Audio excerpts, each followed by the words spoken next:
Most people think they are bad at using AI because the tool isn't smart enough. They switch from ChatGPT to Gemini, Claude to Perplexity, hoping that the answer will magically improve. But here's the uncomfortable truth. AI is not the problem. The problem is most people speak random languages and random prompt to AI. And that's why AI sounds confident but still give vague and generic or completely wrong answers. In this video, I'm going to show you how to write prompts the way AI actually understands them. So your output stops feeling random and start feeling intentional. And once you understand this, you will immediately notice a difference. See, AI doesn't think like humans. It doesn't understand intention or emotion. It works on probability. Every time you type a prompt, AI predicts that what word should come next based on your patterns it has seen before. So when you write something vague like write an email for my app, AI is forced to guess. Is it a sales email, a welcome email, a reminder email, a breakup email, or what? It spins a roulette wheel between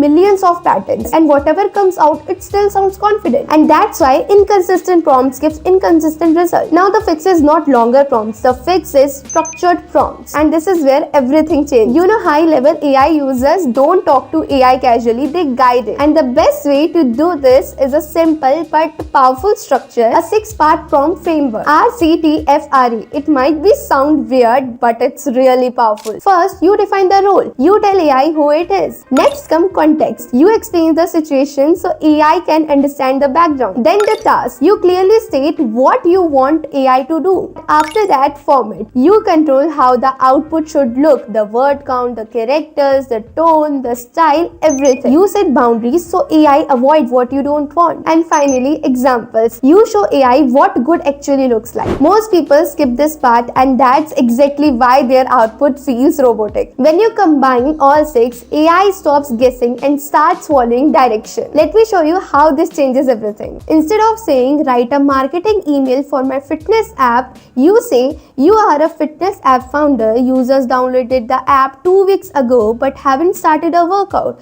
Write an encouraging email motivating them to try a 10-minute workout. Return it as a 100-word email with an upbeat subject line. Do not use guilt or pressure. Match a supportive and confident tone. Now the output sounds human, specific and intentional. That single change separates you from casual AI user. Now let me give you the power move. The first one is forcing AI to admit uncertainty. Add this line to important prompts. For each claim, rate your confidence and explain why. Suddenly AI tells you when it's sure and when it's guessing. This can save you from costly mistakes. The second one is letting AI improve your prompts. If your result is bad, don't rewrite it yourself. Just say analyze my prompt and rewrite it to get a better result. AI becomes your prompt coach. And the third move is 4 simple words that dramatically increase accuracy. Think step by step. Now AI shows reasoning instead of jumping to conclusions, especially useful for strategy, planning and content ideas. Once you experience the difference, you will never go back to the basic prompting again. If this video helped you, make sure you liked it, and if you want more videos like this, so hit that subscribe button and bell icon. See you in the next video. Till then, take care and thanks for watching.